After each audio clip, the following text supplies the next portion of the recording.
we need this fire. I was saying to Bindu that sometimes the grace, this acid grace, it comes in such a way that it causes the whole world to leave you. Everybody must abandon you so that you find him who cannot separate from you. Sometimes you have to feel that pain, that everything has left you, everything, there's nothing to hold on to, so that you have to go back to the place where you're inseparable. And this is grace. And burn you out, burn you out, burn you outside, burn you inside. There's nowhere to escape.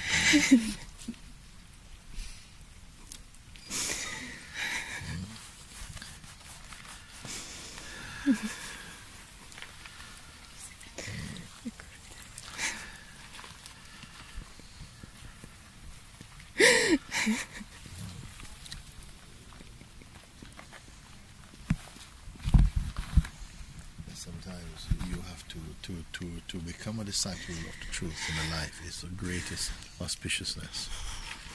But you have to go beyond the disciple. You have to merge. Because disciple still means two. So you have to burn up, even the disciple have to burn up. Has to combust into nothingness. Then you cannot separate, isn't it?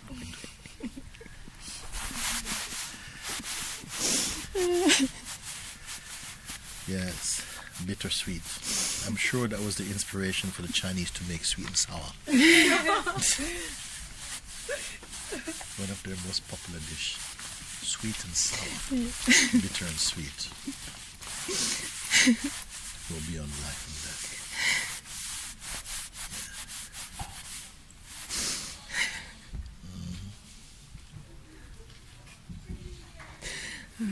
She wrote this letter. She just read it. I didn't finish because I didn't finish reading the letter because I said to her, I have to read this in front of everybody, this letter. Because this is a letter for everybody. No? But not everybody yet. This letter is from her because it is hers now. But maybe become everybody else's later. No? She writes, Beloved Master, I have no time. Tonight this prayer is burning inside my heart. Please, beloved, let only you remain inside my heart. Let my heart dissolve completely in you. I want to die before I die. I see that I spent lifetimes running away from you, but now good fortune brought me at your feet. I didn't do anything to have this privilege. It is a gift, and I don't want to miss my chance. If only one of us has to wake up to the truth, I must be that one. I don't want to survive. I don't want to save all my loving for someone who is loving me. This illusion, this attachment must die completely inside this being. I know it has done its work, but now it's not time anymore. I am not saying I will not love anyone anymore. I don't know what can happen in the future. From today, in fact, I don't have any future. I am thankful to this situation. I am thankful this situation brought up this strong attachment and identity for its last dance in that way.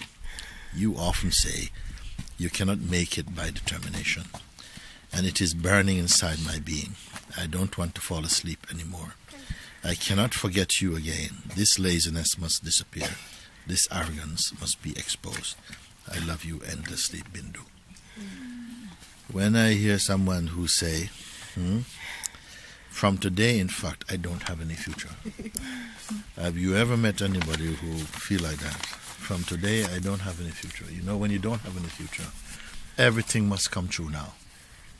You see, I don't have any future. Future is an excuse for being lazy today. Future is, I have time to do that. I'm getting there. And so we are sleeping.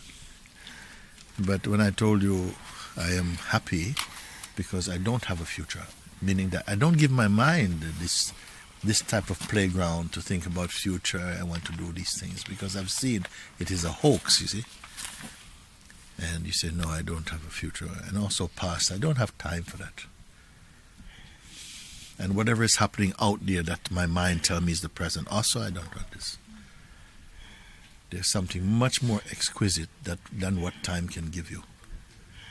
It is there before time. You see? And she's saying, yes, this all I have time. I have no time for the world.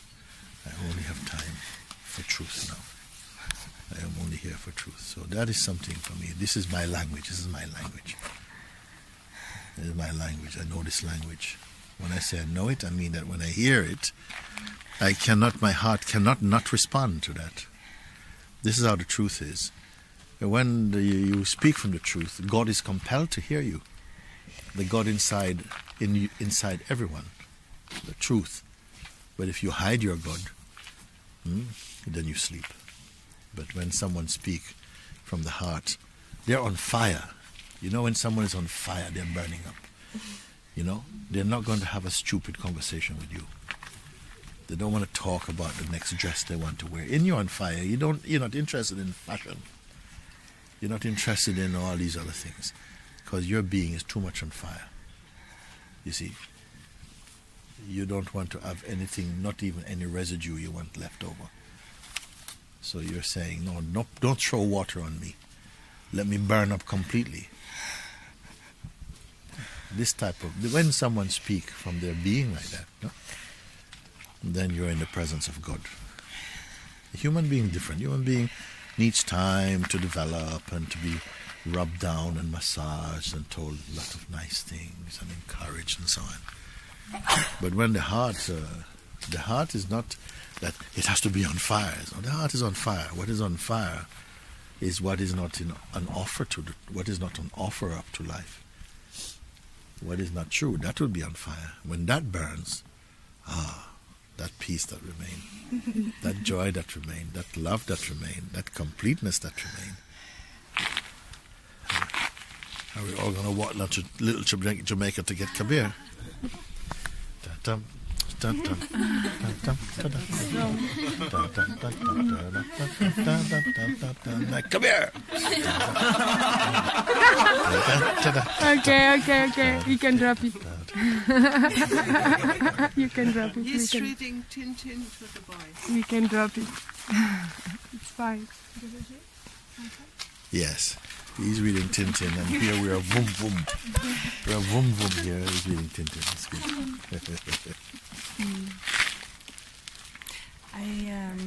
I'm going to heaven. Yeah, I was just we were just talking just now, no? Yes. You say like this something, and you say, oh, you know that Brownie's going. Oh, okay, yes, and you remember vaguely you told me something. Yes, I came on Satsang and I wanted to be here for New Year's and do this day. And it was very important for me to stay. I'm very happy. And it feels like I released something also. But now it just feels like it's time to spend some time there. Now you're going without itchy feet. I'm not really going. It feels like that now too. Yeah. It's not a big thing at all. It's just to go there and be there and to support, Yeah. That's good. It feels nice. But I wanted to say goodbye and I just really wanted to see you. Okay. Not just disappear. Yeah, we don't like when they run away and escape. We don't mind you vanish, but escape, no.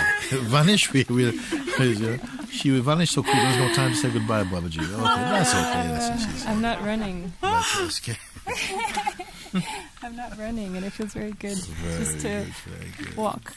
Very good. Thank you so much. Yeah, it's good. Thank you so much. It's good. And vanishing is happening.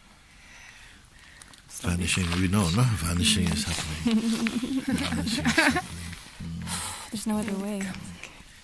Most fires, they start on the ground floor and they go right up to the roof and burn. But this fire starts in the roof and burn all the way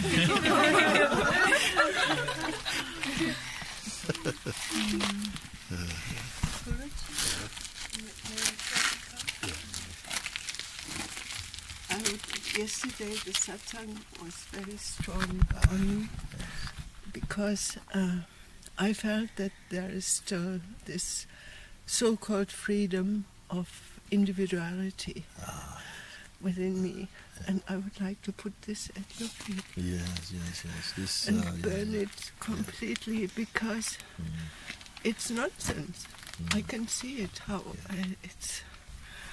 And that's why I live outside and have my cottage rented, and Yes, the sense of individuality will always have to remain to some extent. Individuality is a beautiful thing in a way, no? Yeah. What is different is any pride in it or any attachment to, sort of like egoic autonomy, and I need to have my space. Yeah, I need this and so. And that has a smell with it that's not good. and this is what I feel Yes, within me. Yes. So being protective of that means you limit yourself, because sometimes life wants to put you in a shape, even for a few seconds, put you there, and you're uncomfortable because you're not in your bed. You're in another bed. I want to be in my bed. I can't sleep. I'm in my bed. Yeah, it's and all we can about develop this. these type of It's all things. about this, and it seems very comfortable, but it's such a limitation. Yeah. And just to be open, Yeah. It's not that life wants to put you in all these. Maybe with being very open, you stay in the same place. It doesn't matter. Yeah. You see, I but I but- hear what you're saying. But before it comes from my family background. We were raised to be free and independent, and not being dependent on anyone. Yeah. And this freedom brought me onto the search, because I wanted to be free, but it was a kind of misunderstanding. It was coming from the person. Yes. And now I see I still have this This tiny is a good little thing, corner because inside me. it's not you want freedom, but you want it on your own terms. Yeah. Not that. You Yeah. say something has to be given up. This insistence on the me-ness, because otherwise you keep the me. Yeah. You keep the me, which is the thing. Ultimately, you have to drop it. It has to go beyond the little me, Yeah. become the full I, Yeah. but not the me. The me is mean. And you start to disagree and start to like so. Yeah. This is a very good thing to recognize. You see, I would like that. put it The at your attachment to that. Yeah. It's about very good. It's very good. Yeah, look at that. And these are not New Year's resolutions, are they? This is not a New Year's resolution. This is the heart, sort of seeing things and feeling, you know what? It's, enough of that. Not New Year's resolution. New Year's resolution is for worldly mind. And usually we can't keep up what we resolve to do. Yes, I'm not going to smoke this one today. So stuff or whatever. Intention is fine. But here it's coming from a deeper place of a seeing, an in-seeing, or you may call insight. And it's preventing to open the door completely. Very good. It's Very good. Watch how your life is going to be so much broader now and so beautiful. And you see you've lost nothing, actually. You've lost nothing. In fact, you gain so much more. You've lost nothing. Because this little protectiveness makes you feel like you're protecting something. But when you lose it, you've lost nothing but limitation. The attitude alone has changed. The attitude has changed. And so it's so beautiful. Hi, darling. Is it okay if I... Yes. Thank you.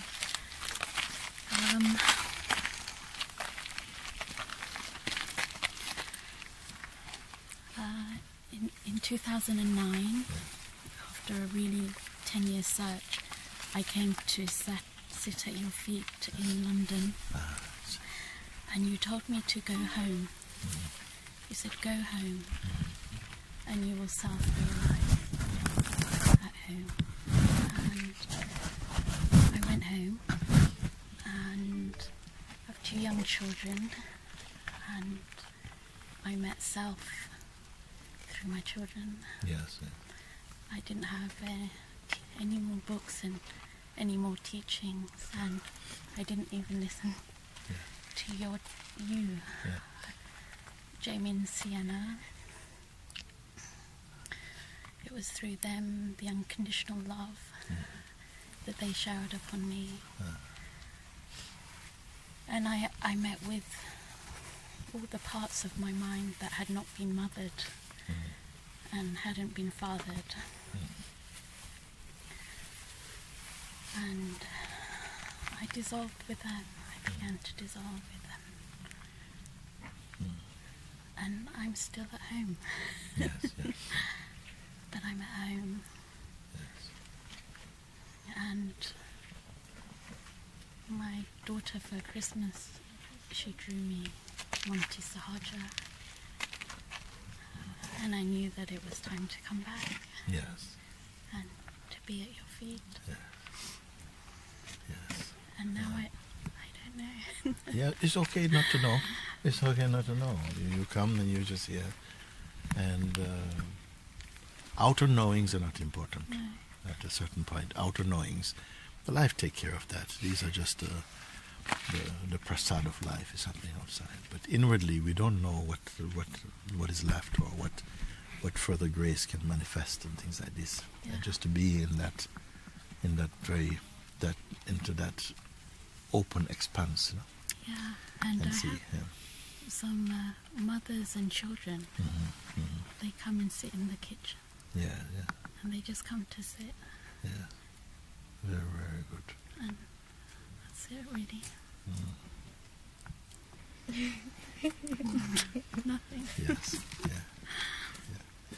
One thing I would say to anybody, you know, never feel that you have reached anything. Yeah. Yeah. Just somehow those thoughts, they will die in you by themselves. The thoughts that, you know, you have more to go or you have less to go, or that you've reached or you've not reached, all those things perish. Just like space has no commentary to make about life. Space doesn't say, you know, like in the 60s it was better, I was much happier in space than I am in the 2015, 16. No, it's just there. It's always pure. It's always pure. It doesn't age. You know, it doesn't have good days and bad days. You see, so this is something that the mind becomes this pure. And just, we're here, everything. One place is not better than another. Just that your heart says, okay, go this place, go sit here. And you have to know the difference between your heart and your mind. Heart doesn't speak very much. If he speaks something, it's really to itself it's talking. You know, mind has a lot of things to say. Mind says many things, you know. Yeah, you need to do this and that and so on. But you just be in that silence, and when you check in to find who is living here, tuk, anybody home inside there, you cannot find any evidence of some particular entity that's there. And yet something is announcing itself, a quality of presence that is always here inside. But it is sizeless, and yet it seems to fit inside this body and work with this body in its own way. But it is sizeless. And you begin to see how it is also manifesting in the other forms and how it relates to apparent differences, you know, but it is just the same one. Thank you. I feel that something inside has been very restless because you've been given a lot of room to play, and I've not made the best of it, you know. I know that there's something here for you. I know there's some way in which I'm connected with you and you're connected with me at some level. But it has to also come with some discipline. It cannot be on your terms, you know. And I feel you have to be willing to walk the path.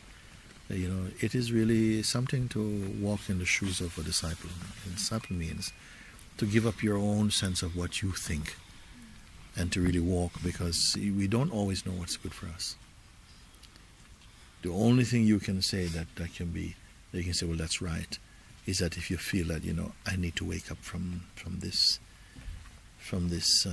egoic, you know, sort of identity, then that this is good. But other than that, anything you decide within your own sense of personal autonomy is not the best thing for you. And to come into a place like this, you have to abide by the rules, because we are not rule lovers here. You know, when we first came to Monte Sahaja, we didn't have any idea, no blueprint, nothing at all. It's like we landed from another planet. We came. We had very little idea what to do when people came, particularly people who were more disciplined in their orientation, like German people come and they say, okay, so what is the plan for today? So we don't have one. You know? And they were completely lost. They were saying, oh my God, but it cannot be, I don't know what to do. And they learned a lot to loosen up. But others were kind of, we're just doing what we feel we can see. Oh, we have to de-bramble a lot of trees and so on like that. So everybody had to de-bramble trees. And that's not the best work. Lots of cuts and bruises. Everybody coming home like we come from a battlefield, and wearing chappals, sandals. Everybody wearing sandals.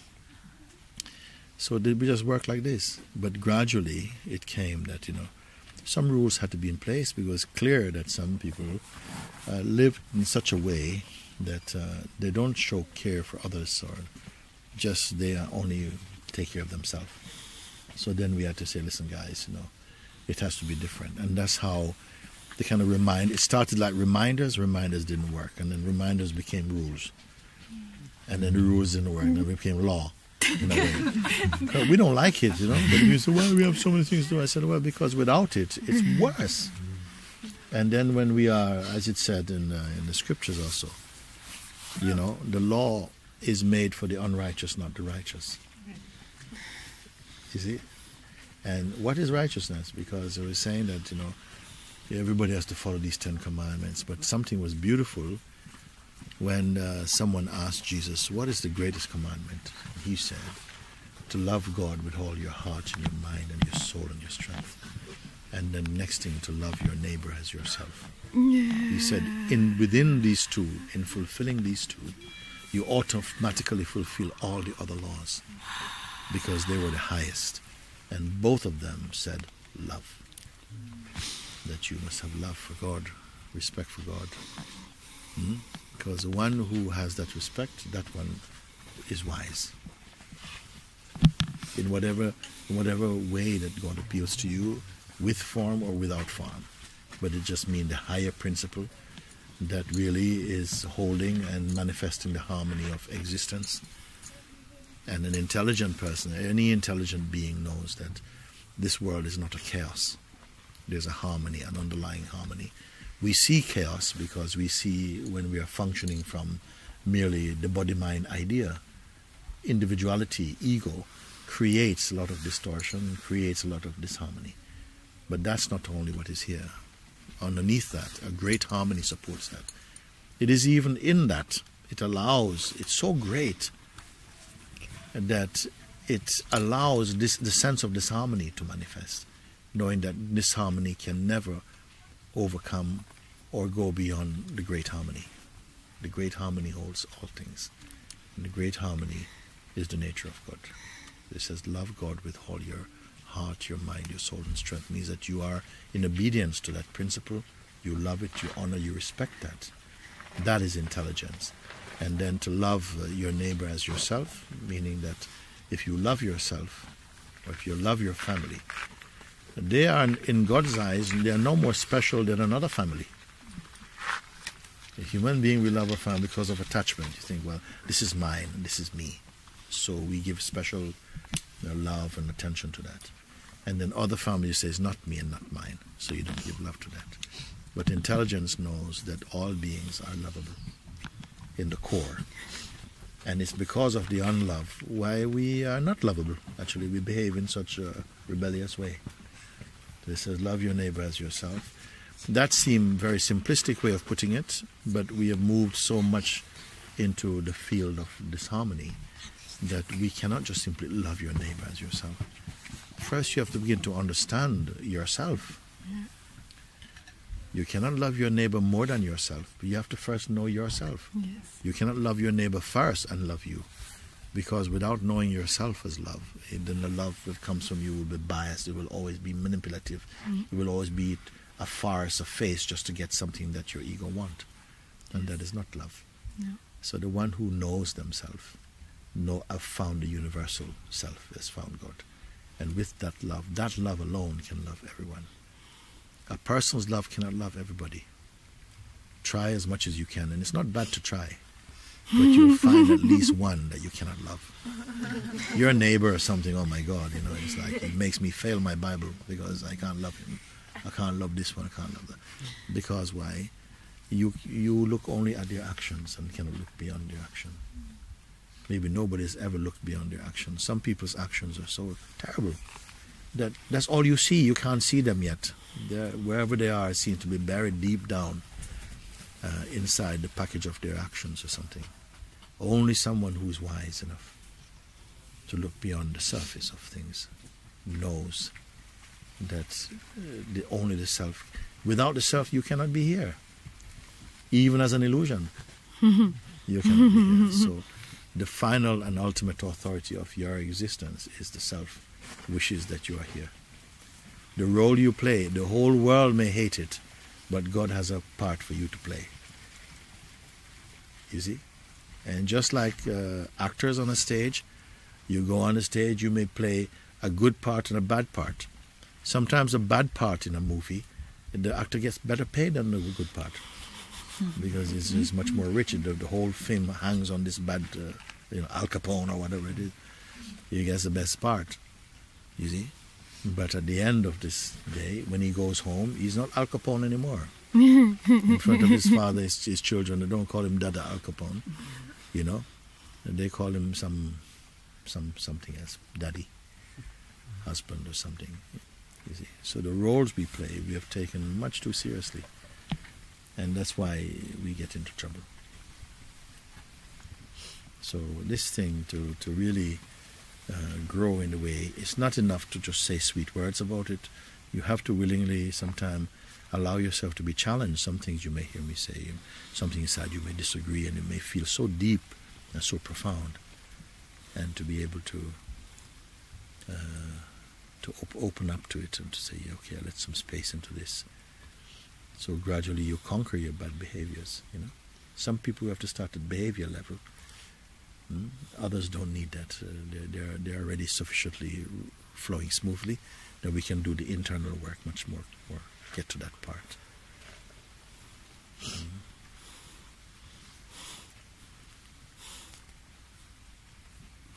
Guruji, I feel like if you can help me to descend a bit from this mind to stay more into the heart. But you know very well, because you're not the first time. You didn't come here last week. Yeah. You know, if you must be intelligent enough to know that you must discern the difference between your mind and your being, your heart. You must know this difference. They say when the disciple first come, not call him disciple yet, not call it sadaka yet, you call him mumukshu, meaning that you are just beginning to get the understanding and to see, okay, this is, so this is my mind, so I'm observing my mind and I'm not my mind. That stage you call mumukshu. By the time you get into sadaka's phase, it means that you already know this and you're functioning from the state of presence. Your relationship with all the beings in the world is functioning from presence. Unless you're functioning from presence, you're in trouble. You cause a lot of trouble. You give more trouble than you give goodness. You see? In a state of presence, wisdom is already manifesting in you. You see? Mumuksha is different. It's like a parrot. You hear something, you only can say what the parrot says. The parrot says, 5 plus 5, 10. 5, 5, 10. 5 plus 5, 10. You say, but 8 plus 2 doesn't know. 5 plus 5, 10. 15 minus 5 is what? 5 plus 5, 10. It's true, but very limited. One with wisdom knows, okay, fine, there's many different ways in which we can arrive at 10. Parrot only know one. He doesn't really know, he just repeats.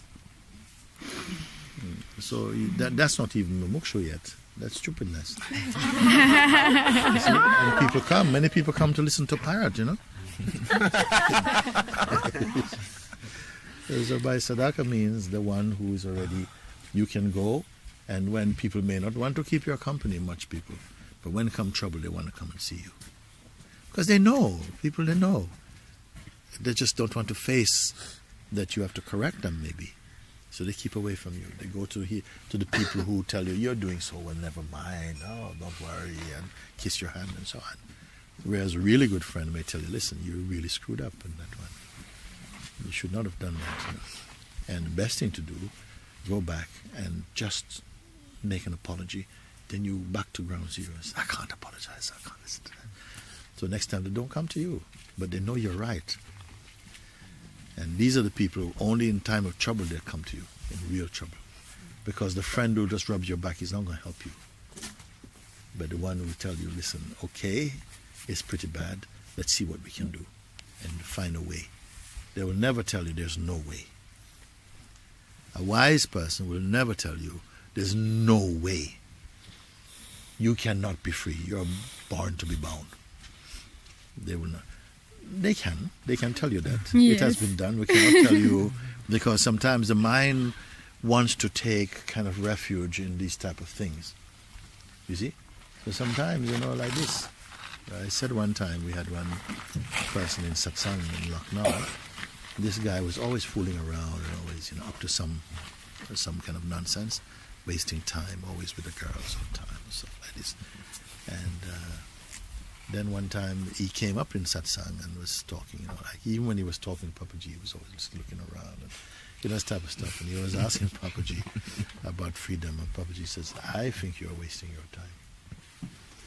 Because I think he said to him that, I'm sorry I didn't pay attention to you before, but you are wasting your time, because freedom is not for this life, not for you. This life for you is not for freedom. Maybe try next life. It was so crushing. It was so crushing because people in the group was going, I'm not going up there because we don't know Papaji's in a bad mood or something. No, this life's not for freedom. Not for you. Not for you. Okay? Thank you very much. You go. Next one. So this guy, it was completely devastating for him. But it killed the monkey. It killed the monkey. You see? After that, you could be sitting next to Angelina Jolie. You know, not see nothing. All these things. Oh, Jesus Christ. I know I'm finished this life. This life is finished. No? And he changed, actually. I saw this in the short time I was there. I saw him change. It was like he became a very serious guy. And he needed to be serious, had to give focus. Sometimes truth has to lie. You know? It has to tell a lie to get you back to truth. You see? But generally, they will not they always help to encourage you. Unless encouragement don't work, you just become cocky. Then they have to slap you in the face or something like that. You know? They always will say that one who is free always have your best interest at heart. They will not do something to trip you up. Unless tripping you up is going to help you to find the self. You see? He's laughing as well. No, yeah, he's happy. Happy, too much happy. I want to read her letter because many of you are not here, and she came just now. We are going out, by the way, late now. Sorry. I'm not serious. No, I'm just so happy. Because we're going out, and I saw her coming up, and she said, I've got something for you. So she gave me this letter. I started to read it, and I said, I have to read it in front of everybody. This letter is for everybody. Everybody should have a letter like this. Everybody should be able to write a letter like this. So I say, I wait and I read for everybody. Then some come and I read a little bit. Now the rest of you come. Maybe there's some people doing something else. She writes. Huh?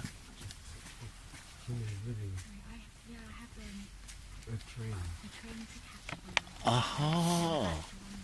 Look at that. Oh, okay. Okay. Yeah. Very good, very good. Let me say something to all of you. If you're leaving, tell me one day before you go. because I may have something for you. Not a gift to give you like this. But you know, someone look at, okay, we can talk to you. It's always good, no? Because sometimes people come and they're leaving, and they say, Guruji, I'm leaving. Oh, when are you going? Now. Okay. But it's good that I am very happy you came, you know, because I saw you, I see you. Very nice, huh? We're leaving tomorrow. It's good like that. It's good like that. Do you have time to listen to this, or you have to go now?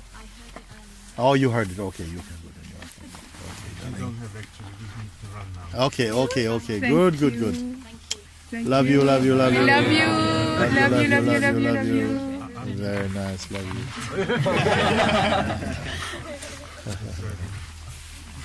Very good, then. Okay. Thank you. Yes, because you know what happened is that on, when was it now? New Year's Eve, I think it was. And then we were leaving, and then as I was at the end of the evening, or now it was first early New Year's morning, coming up, and as I was leaving to come up by the fire outside, somebody came and says, "Oh, this is for you." Envelope. I said, "Okay, thank you." I went up, and normally sometimes I'm tired, I leave it until next day, but I thought to read this. And I'm looking at the letter, and it says, "Oh, thank you so much, and we're leaving tomorrow, and Guruji, thank you for all your kindness and so on." So it's been very, very nice. I came here because I want to share with you that I've been seeing another teacher for some time, and I feel a lot of love for her, and I think that somehow you may feel that it is in some way like keeping a duality, and it is, isn't it? Say, what kind of letter is this? Okay, tell her to come and see me tomorrow morning, 11 o'clock. I need to see her. And then she came in the morning, and I pulled her out. I don't know if you remember, I pulled her out. I gave her a couple of chops. And I got the report that she left. They told me that night she could not sleep at all, but she was on fire that night. And now the wrote letter, oh, she's so pleased, she's completely... I said, good, don't leave like that. Don't come and pinch my bottom and run away. Okay? Because I'm going to catch you. Who did that? They're hiding a patrol. I'll get you. Only the one who wants to escape, who don't really mean to, like this. Then this one I say, okay, this one is going to do that. Beloved Master, he writes, I have no time. This first thing. I have no time. Tonight, this prayer is burning inside my heart. Please, beloved, let only you remain inside my heart. Let my heart dissolve completely in you. I want to die before I die. I see that I spent lifetimes running away from you. But now good fortune brought me at your feet. I didn't do anything to have this privilege. It is a gift, and I don't want to miss my chance. If only one of us has to wake up to the truth, I must be that one. I don't want to survive. I don't want to save all my loving for someone who is loving me. This illusion, this attachment must die completely inside this being. I know it has done its work, but now it's not time anymore. I am not saying I will not love anyone anymore. I don't know what can happen in the future. From today, in fact, I don't have any future. Okay? I don't see any tear marks on this. I am thankful this situation brought up this strong attachment and identity for its last dance in that way. You often say you cannot make it by mere determination. And it is burning inside my being. I don't want to fall asleep anymore. I cannot forget you again. This laziness must disappear.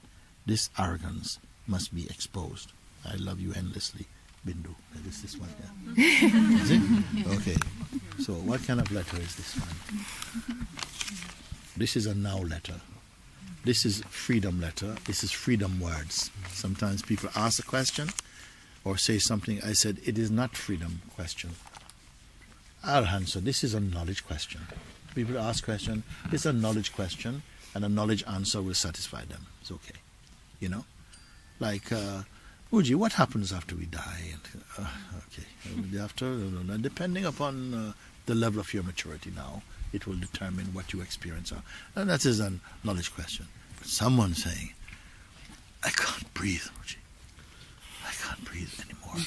The breath that belongs to the ego, I can't breathe it anymore. Please help me. Move aside, everybody. This one. You have the attention. Something brings you to that one, because if it is genuine, I'm not talking about crocodile tears now. I'm talking about someone who is really on fire, someone really wants to know. They don't want philosophy from me. They don't want my opinion. You see? They just want spontaneous combustion, basically. They want to combust into awakening or something, you see? And that is not to say that the awakening is like, and you're suddenly vanished or here in this way. Yes, there is an instantness about the realization of the self, like suddenly a twist of attention, and the realization becomes very, very clear inside the heart. That is the beginning. It must continue to stabilize. Stabilize. This is why I say that sometimes there is a continuing sense of maturing, but against a background of unchanging awareness, if you follow. The awareness is not growing, okay? But somehow the being is burning away like a meteorite falling from the heavens towards the earth, but never hits the earth. It just exhausts itself before it crashes in the earth. In the same way, something inside you, your being is combusting, you see, into pure awareness. It has to be like that. This is what I mean. And I know these meteorites. I know these particular meteorites. They're not going to fall. They're not going to fall from the heaven while I'm sleeping in bed. I'm going to catch them. And yet I'm not sitting up waiting to see shooting stars. I'm here. We come together. We collide into space together. Because I have to be there somehow. I have to see you. Inside or outside. So something is here. Everybody's cooking, and at a certain point you have to cook. I have not brought anybody here to be disciple forever. There are no professional disciples here. Okay? You have come, you have to go beyond discipleship. You have to merge. So that when a clear cup of water is poured into a bucket of water, you cannot recover your original cup. It is merged like that. Who is going to do it? Your aspiration, your fire inside. The grace sets alight the grace inside you. And something combusts. You don't know. What did you do? You yourself say. You yourself, I remember you right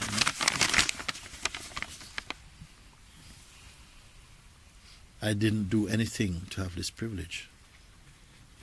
But it's a gift. I don't want to miss my chance. You can't say, well, what happened when I did this, and then that, and then this is what happened. You see, it has come for you. It's your time. You see, in this spiritual kitchen, I don't keep a fridge here. I don't put no eggs in the fridge for later. Everything must be cooked today. You see, everything is cooked today. But you, the vegetables, are walking out on your own.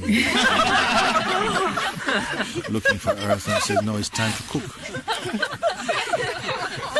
Huh? Yes. The vegetables are climbing down the shelf. Tomorrow, can I be meal tomorrow?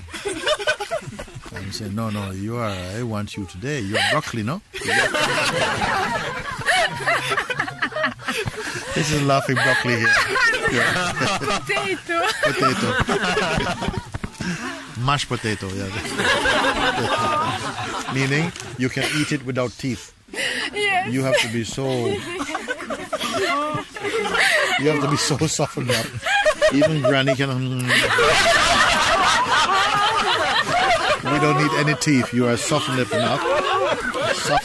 Softened up means you are rendered completely ready by your sadhana has made you into paste. Baby food. You see? So we can eat you baby and Granny can eat you.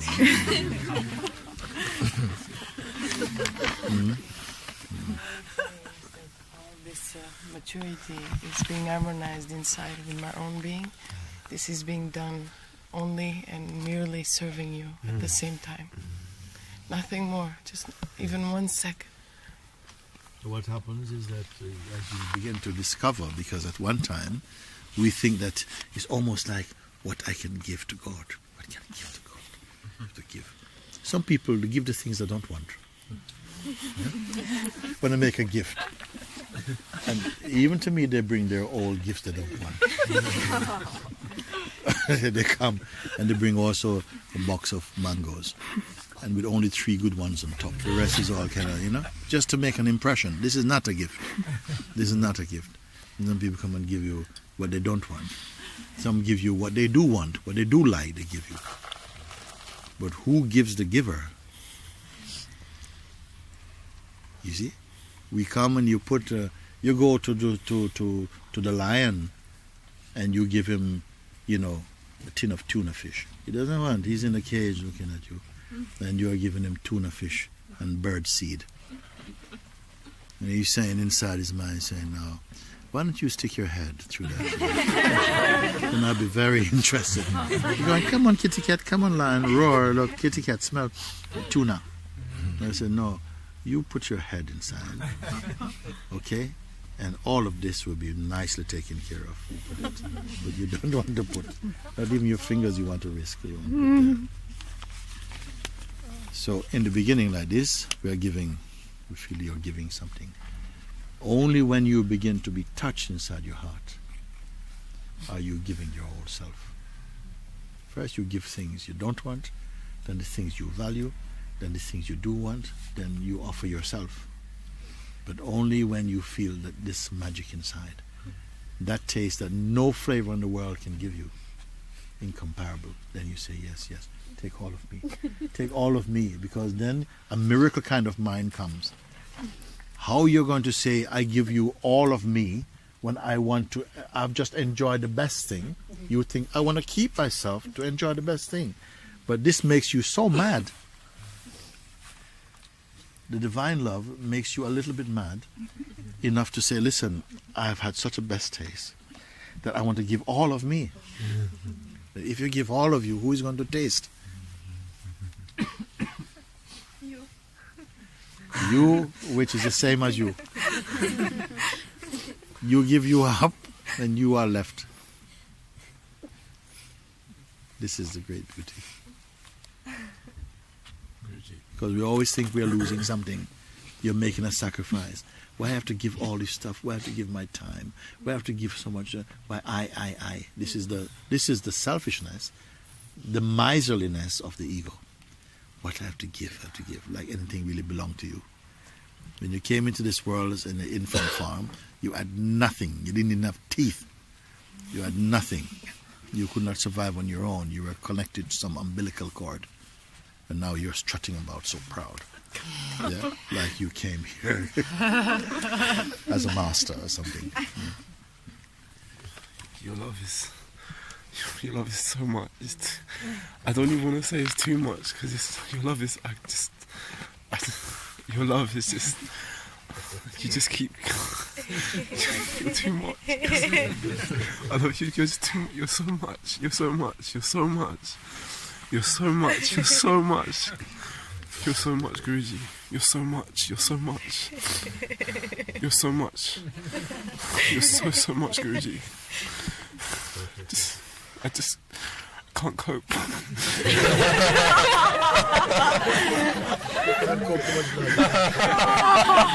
You collapse in that love. And that love is going to make the best. Produce the best. Yes, it is.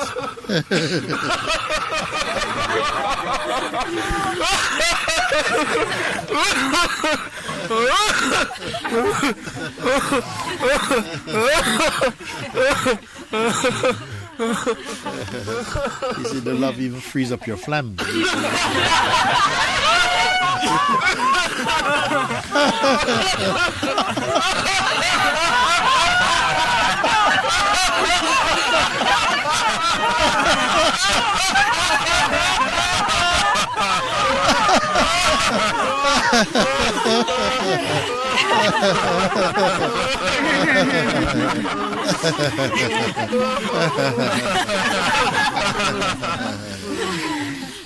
You said here, remember, you mind to say something. You said, oh, so here it's coming, you say, you often say, you cannot make it by determination. Sometimes I say, you cannot make it only by determination. Because if you could, you see, you may still hold on to your determined I. Sometimes it's not determination. You see, the sage Bankai also, he also went and sat under a rock, on top of a rock, for like 3 years. I don't know how long he spent sitting there. And all he had was a sore ass, and he couldn't walk after that for a long time. He said, no, it's not by putting myself through mere austerities. I cannot impress God like that, because he retained his duality. But it was the understanding that came, that showed you your true place. Presently, we're still functioning very much from the place of personhood, and it is like, that is also phenomenal. It is like if you're in a place where everything is moving, how can you judge, what is vertical? Everything is moving. So, like, trying to judge from a place of movement is like, is just like that. From the person is a bit like trying to evaluate where you are and where you want to be while you're moving, you're swinging. Which is the one? Which is the vertical? Which is perpendicular? You don't know, because you yourself are in movement. But the trick is, wherever you are standing from always seems like a still place. In the same way we're on this planet Earth, it's always moving, but nobody feels the movement. Rather, we see the sun moving, which relative to the Earth, it's not moving. It is still. We are moving, but we don't feel our movement. In the same way, something is always moving, even in a person, but the person thinks that it can evaluate the totally motionless, which is the supreme. It feels that it is the stillness, but it is restless by nature, you see. You have to go to another point, a deeper point, you see.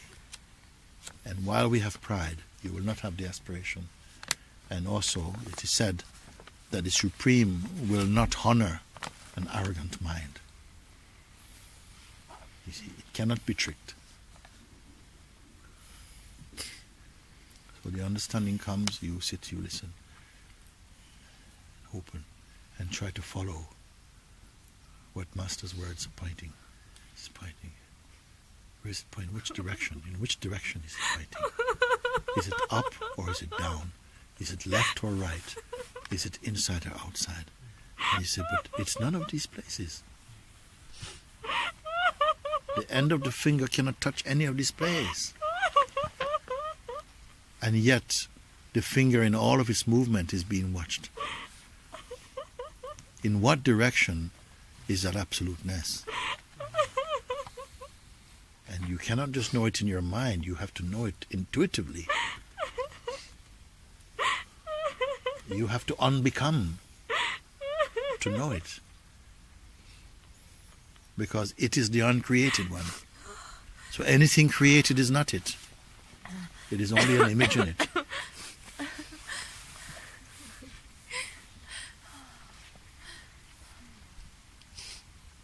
So if you're waiting for the next thing, I'm saying, you've missed your chance. If you're waiting for the next thing to say, where is he going? You have already missed, because I'm always speaking from here.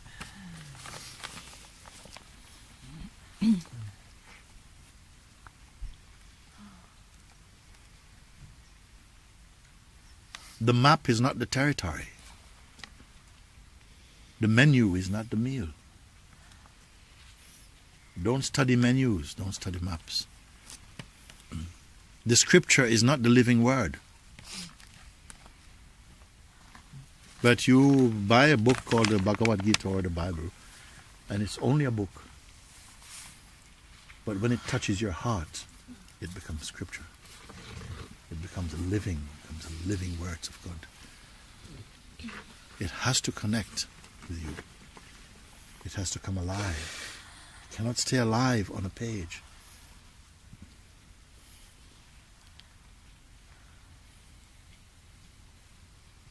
Otherwise, it's only a book. It has no value for you. But someone who reads it and feels it in their heart, it becomes life itself. It becomes a spirit. It becomes like this. If you merely listen somehow, but inside you're still holding on to something, then that's something, just like I say, your fingernail can hide the sun. Then whatever you're holding on to can mask the intuitive realization of the self. Not that the self is part of a trinity of seeing, because nothing can block the self. Usually when you say something is blocking the self, if you have an eclipse, if you have somehow you have the sun there, and somehow the moon comes in front or something like this, then you can say, oh, the moon has blocked the sun. But nothing can block the self like that. Nothing can block the self, because the self is not an object that a second object can block. Only an object can block an object. And the self not being an object cannot be blocked. You see, all of that is just fantasy. Even the feeling that something is obscuring the self is watched from the self. Nothing can obscure the self. In no language, and not by any poet, and not by any preacher, not by any awakened being, has any words come to convey what the self is. Therefore, the greatest teacher is the embodiment of it. Just their presence alone convey more than even sometimes the words can do it. The teachers, they talk about it, but the masters, they embody it. Talking about it only because we are so much venerating concepts, and we are so much using the mind. So as much as mind can go, mind has to be combined with some intuition, some feeling sense, in order to come alive, and to get a sense of what is being pointed. You see. But sometimes the mere seeing of an awakened being, you see, can trigger a tremendous, it can trigger such a powerful urge to find the thing, because you know that it's in a flash of a seed also. It can, your whole mind can be reorientated like this. So if you hear the people have been searching for 30 years, 20 years, I don't like to, I find it difficult to accept. I say, enough now. You spend 20 years, 30 years, just like if a room has been kept in darkness for 100 years. No light has come to this room. But someone just buys the house, goes inside, pulls the curtains. How long will the light from outside take to come in? Instantly it comes in. It won't take time. Says, look, well, wait a minute, because it's been dark for 100 years. Give me at least 5 minutes to reach. No, instantly, the whole room is filled, flooded with light. In the same way, in that way, as soon as the heart opens, the whole being is filled with light.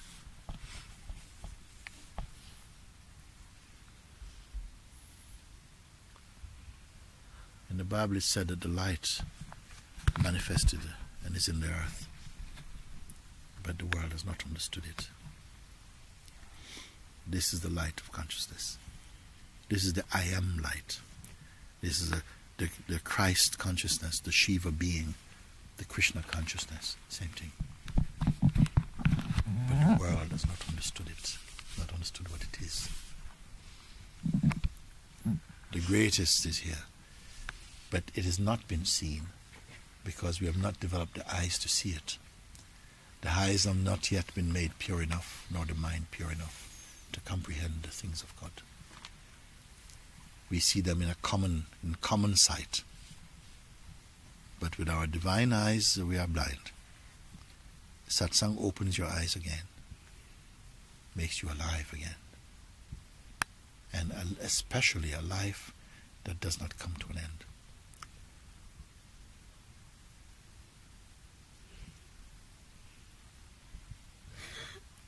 We're not all experiencing life in the majesty it is. But according to the limited capacity and our limited intelligence and maturity, you see what you're able to see. Not what there is. Just what we are able to see to match the maturity in us. So I am calling you all the time. Put everything here out. Put everything in. Put everything into this. You cannot cheat. Because if you save something, you're making a secret. You're saving something for an erroneous identity. You're saving something. If there's something good and you put it in, it will not be lost. If there's something good, something is really precious, or something really, really important, something really beautiful, something really true, you throw it in the fire, it will not be burnt. As I say, step into this fire of self-discovery. This fire will not burn you. It will burn only what you are not. So if there's something true there, you put it in the fire, it will not be burnt. Only what is untrue will be burnt. You have no reason to save anything, and you don't even know what is good. You see? You put everything in the fire, everything in my pockets, everything which is hidden, which I don't know is hidden, everything which I know is hidden. My pockets, everything, I just put everything in the fire. Yes. And put your eye in the fire too. Put my eye in the fire. This is good. If the eye goes in first, the rest can come on in. Because the rest only have their value for the eye. So you put the eye in the fire, and we see what happens if you care for the rest. If you put your eye in the fire, the rest belongs to God, don't worry. And you put your ownership, you put your projections, put your interpretations, put your tendencies, all the projections in the fire, everything is fine. This is the eye.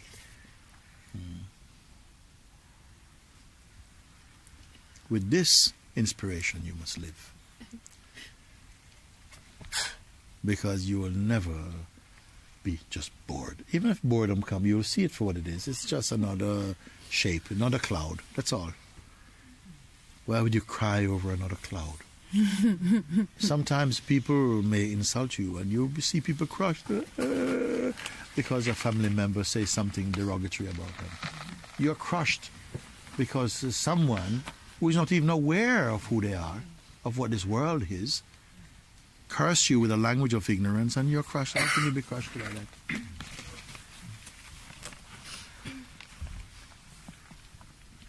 Suppose you're walking by and a dog says, "You're an idiot." That would really be something, right? It's not a good example. I was going to say, well, you wouldn't pay any attention. You probably paid a lot of attention. Maybe if somebody you don't respect say, even if somebody you don't respect say you're an idiot, you feel offended.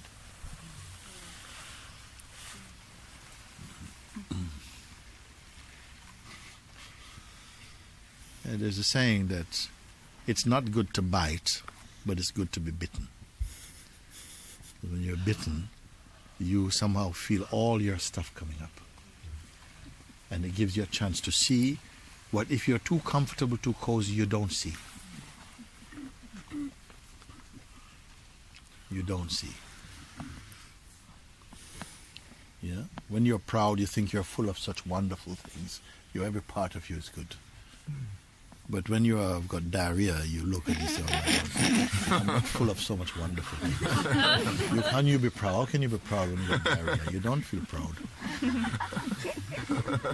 Sometimes you have to get all your people see, you feel terrible, but at least you're healing. Something is cleaning. My examples are not always elegant, but you get my point. No? That somehow you get to see, well, wait a minute, and all this, and your pride does not support you, does not help you. And never convinces anyone that you're just a legend in your own mind. You see, that people don't see what you think you're making them see.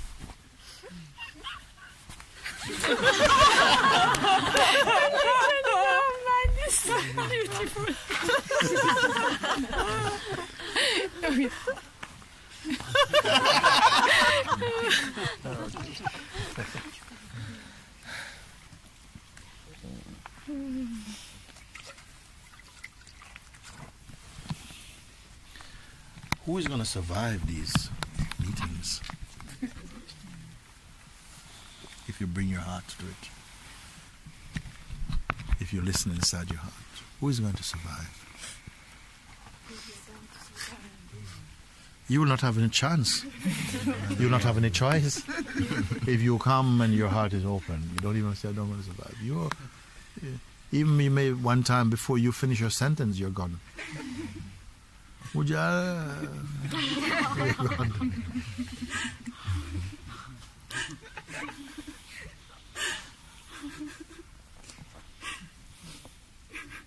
I want a little bit of black, Guruji. If somebody you like so much kiss you, you feel so much joy. But what happens if God kisses you? From inside your heart, your being. What's going to happen to you?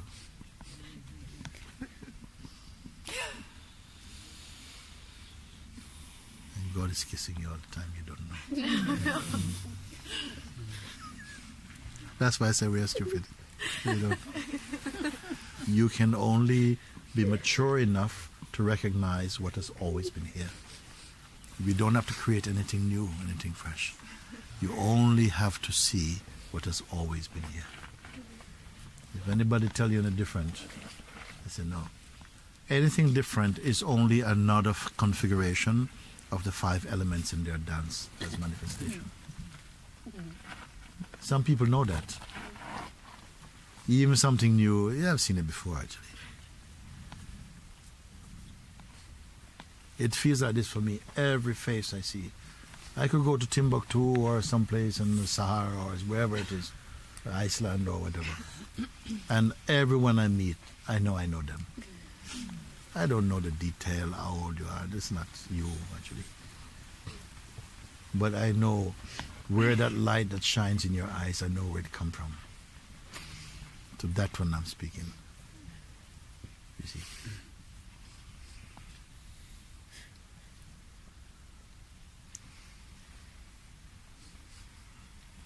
The universal is what we are, but it's not necessarily what we discover. If you become proud and tight, you'll only keep knowing your little fish pond.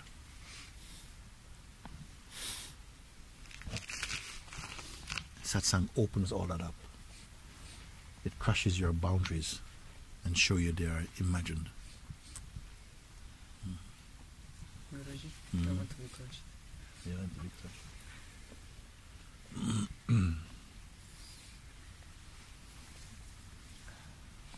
Even now it is happening.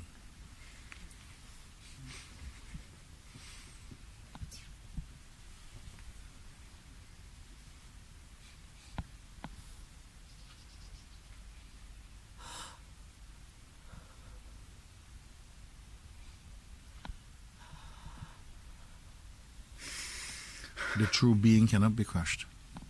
Only the false can be crushed.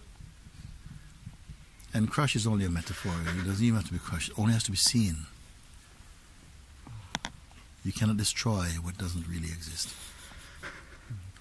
You can only expose it to the light of truth. Then it cannot perpetuate like that.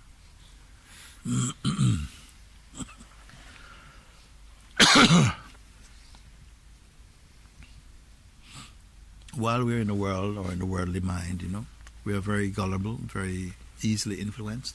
Your mind can twist and become something very, very, very quickly.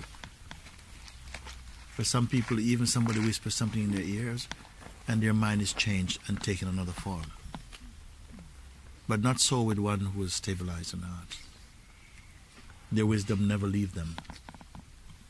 There's a saying, in whichever direction you move, the needle of the compass always points north or something. Whatever direction you go, your inner needle always points to the heart. It's always in the heart. So you'll never go astray. You may be blindfolded and taken to another planet, but your place, no, I'm always just here. Whatever is appearing in front, the scenes may change, but the seer is constant. And right there you find your orientation. But we try to find our orientation in things which are external and which are themselves always moving. And we ourselves put ourselves in a place where we ourselves are also moving. So you have to find the single unmoving thing in the universe. And why it is unmoving is because it is infinite, limitless. Can I share? Yes. The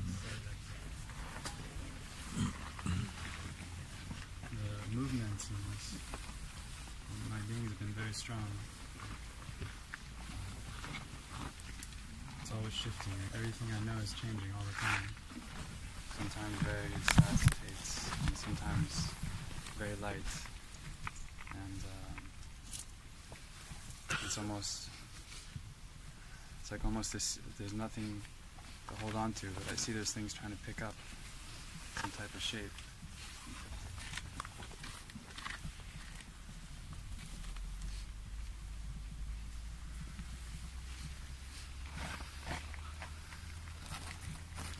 It's becoming more clear, like the seeing you're pointing to, that almost the inquiry is not even necessary, because there's not even any room for inquiry, there's just seeing. But when you say just seeing, what is being seen to call it seeing?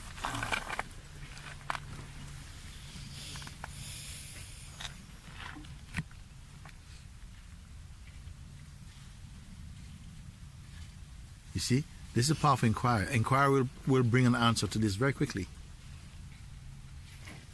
You see, if there's just seeing, there's no time even for inquiry, there's just seeing. What is being seen to call it seeing?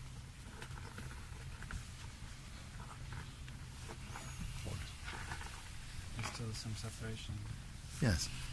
So this is why the inquiry is potent, you see, because even you said they're seeing, and seeing is a kind of functioning. They're just perceiving. When there's nothing to perceive, is there seeing? Yes, you may say. I mean, is seeing an activity which itself is phenomenal and which itself is seen. If seeing is a functioning of perception, and then it is merely a function, and that is also perceived. You see. So what is left here is just an openness, you may say. Bear in mind, no words are going to do it. The Buddha himself expressed it in negative terms. You see, it's not. This is not that. It's empty. It's emptiness. All things that cannot say what it is. Because if you say what it is, you create a shape. You say what it is not. And different beings they come to say it is emptiness or something, but it's not quite just emptiness. Why not emptiness? Because the mind has turned everywhere dirty. The mind can turn everywhere the dirty. So it itself is not a word. It has no word. It has no name. But it appears through a name because the conceptual mind needs a name to reference. It cannot be compared. It is incomparable. But still the mind will try and find something that takes its shape can be equated with what it feels is incomparable. All you can say that we can say for now that there's a kind of vacancy, an expanse like this, but it is not active, it's not activated. It does not need to prepare for perception. Perception happens, but it does not happen. But the awareness of perception takes place in it, but it does nothing at all. You can say like that. And somehow you must find a correspondence with those words. Yes, it is true that there's just a seeing. I said, but a seeing of what? A seeing of non-seeing? Or a seeing of object seeing? You see, so both are seeing. A positive and negative aspect of seeing. Either seeing of objects or of non-object. You see, but that is still a functioning. It's a functioning. And that functioning is known. The functioning cannot be the essence. But the essence causes the functioning to function and to be perceived. Is there a perceiver? And by asking if there's a perceiver, it implies the ER, the perceiver, imply that there's maybe some entity at the end of perception or at the beginning of perception. Rather at the beginning of perception. Is the perceiving reporting to something? And if it's reporting to something, that something must be a something. So both the perceiving and the object perceived and the one that perceive it are all phenomenal to the Absolute. If you follow. Now, can you follow what seems to be an abstract knowledge, but itself, the understanding itself, is phenomenal. And what knows it? So don't feel, we never get to the end of this. Well, there's no end to it, but there's the end of the agitation, the doubt, and the mischief, and the duality. There's an end to it. Where's the end to it? I am the end to it. You are the end to it. But you must know this enough to confirm it. Thereafter, you don't have to say anything more. But somehow it will be declared somehow. I am the Absolute, am the end to it, to all things. I am their beginnings and their endings and their apparent durations. I am that.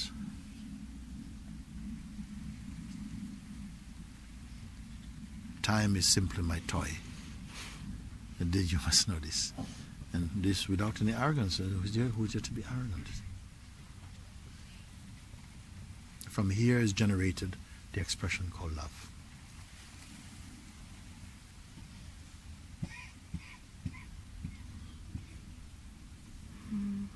Love is my fragrance, you can say. Like this. And in that, a great cessation has taken place. The great peace. It is always here, but undiscovered, unseen. While there is still some fascination, some attraction for the identity of being, or the idea of being somebody, that identity is accompanied by a certain agitation, always on the verge of some crisis. Because this is the tumor of identity. It will always create something unfinished, some restlessness will be there. But that restlessness has to be there. It works also for the Supreme, because without the restlessness, the aspiration to go beyond the restless will not arise. And if it does not arise, then you will stagnate. You will stabilize in the wrong place, as if that is possible. It is not possible. You will just move to new chapters of suffering,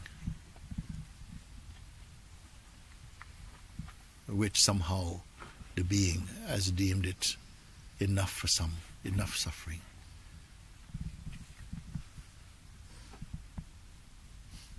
But there's a little bit of an etiquette to the way that the being manifests as diversity and as personhood, as diverse beings. It is like a play of cooperation. It must infuse inside each expression of consciousness a seeming will and a seeming choice, play of choice.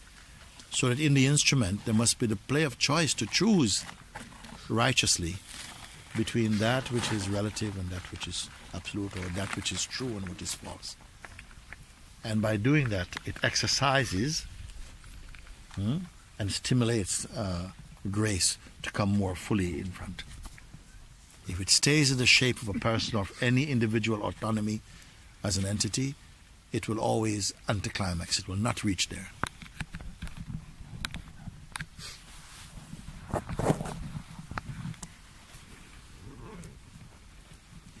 So these things is the ability of consciousness in form to analyze and to inquire and to come to a place to surpass even the realm of conceptual manifestation and concept-generated manifestation, and to come back to the birthplace of them. What a capacity! At least we don't have to say, well, it's only exhibited within the spectrum of the human kingdom. We don't know for sure. But it is in the human kingdom. The capacity to analyze, to contemplate, to inquire. And that from central office has been sending enough agents to help to engender within the beings somehow, if they will respond. It doesn't do it for them, but it comes and it stimulates again,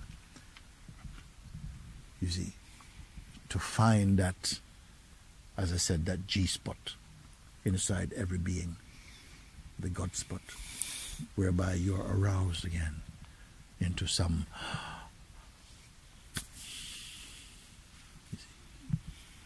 this is the divine romance, you can say.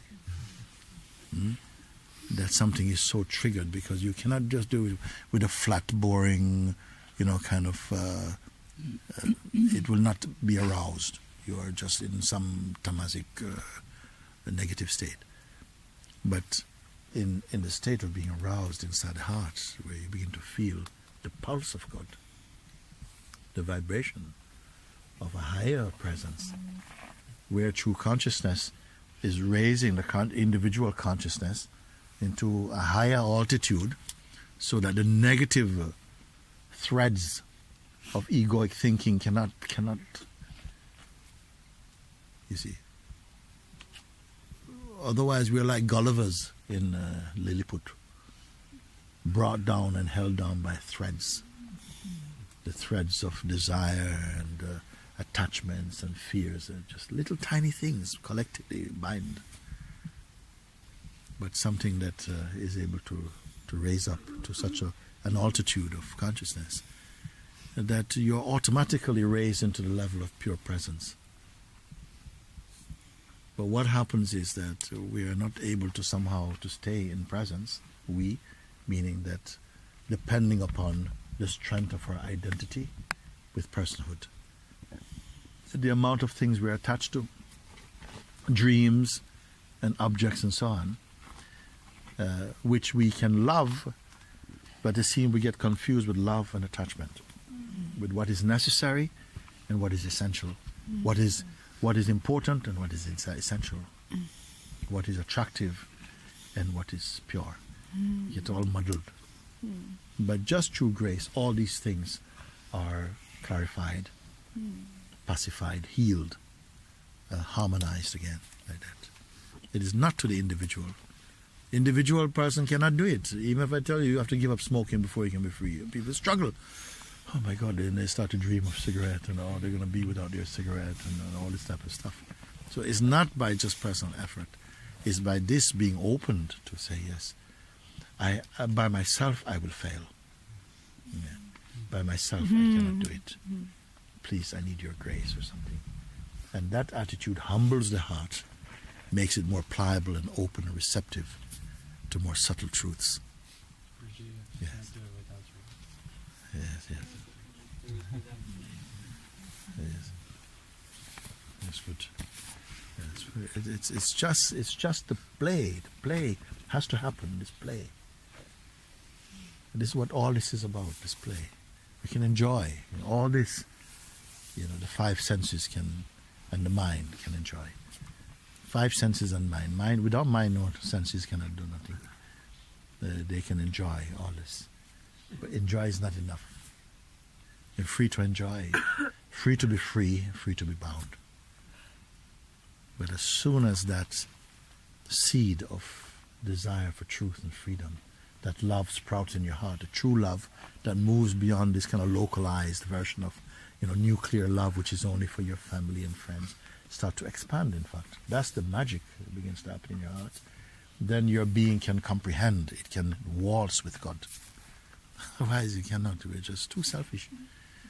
And so it expands and contracts, expand, contract, expand, then keep expand, contract, and expand, contract, expand, contract, expand,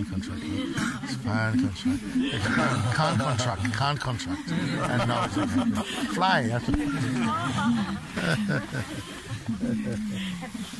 Like this.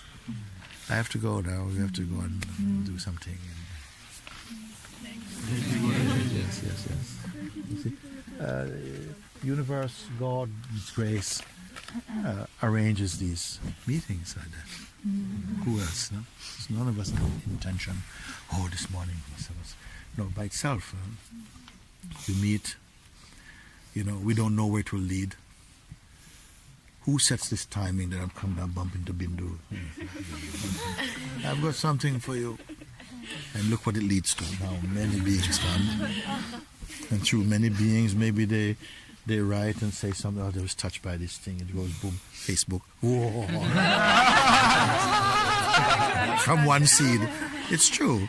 Sometimes, isn't this how things spread sometimes? Somebody say, I was so touched by this thing. And somebody, wow, this is so beautiful. The other day I said something that if you allow the words, my words, if you hear and accept them in your heart, they will destroy the words in your mind. Somebody's heard that already. Say, yes, this is just, I've been waiting to hear that. Simple one sentence. It gives a life sentence to this. So easy.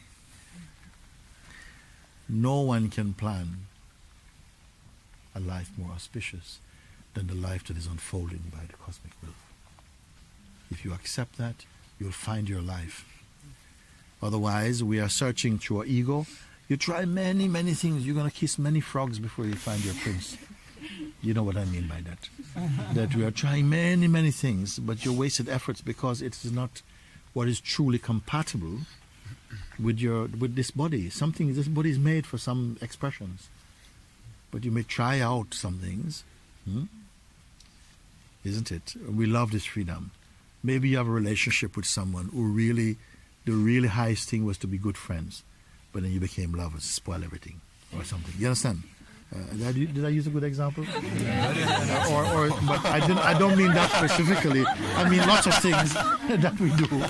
That you could have looked at it in a different way and said, "Oh, wait a minute," and go, and it would go further and bear great fruit. But too, the greedy mind, the wrong interpretation, and you still get a life from that. You may think, "But this is my life," but you must know that you have such a great choice because we are divine beings, not just on this planet to pay rent and to worry about what handbag you're going to buy from the market today or something. I mean, it's immense. The life is a magnificent existence, but only magnificent not just because of what is out there. That's magnificent also, but it's a capacity inside to contemplate our source being today and get results today, not just tomorrow, but today, and results that will last for all tomorrows even. This is our wealth, it's unclaimed. This is our wealth unclaimed. It's like somebody who won one lottery ticket but never claimed it.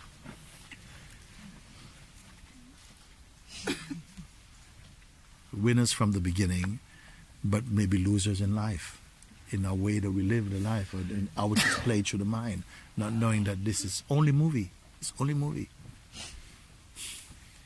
And God's movie, you can keep changing. You can keep changing. Take different color, different shape all the time. Okay, thank you. Good. I remember sometimes when I was so moved by the presence of the Holy Spirit. And I can use this word or another words we can use. I just wanted to jump out of myself with so much joy. But this is, I'm the luckiest being in the whole world. I mean, what have I done for this? I go climb a tree. I'm backflip out of it. So full. Sometimes so full of joy. You know, sometimes I couldn't walk. I'd be leaning up against a tree. My legs would not be able to move. So much joy is inside. So much peace. It's like your whole body is filled with mercury. Couldn't move, but what mercury? My God! There's so much joy, so much peace, so much peace, so much peace. It's manifesting in so many different forms of sweetnesses. I keep falling into the ditches here, but I never hurt myself. Yeah. Oh, you see, this is another beautiful thing. We have had, listen, as I said before, very few professionals have come here. Many people have come to Monte Sahaja. They can hardly use a nail clip. And they have gone to work in construction. And really, there should be, by now, an average of maybe 9 or 10 dead people. Monte Sahaja, from amputations of machinery and things. We've had nothing really major. People have fallen off roofs. They've had trucks full of stones run over their foot. People have been crushed by cars right here, run over by all kinds of things. They are still alive. Laughing and having jokes at the same time. I feel that we are really, by grace, something. That's not to say become complacent now. But there's the kitchens, lots of ninjas in there chopping. Sometimes there's little cuts just to say, guys, take it easy. But isn't it? Okay.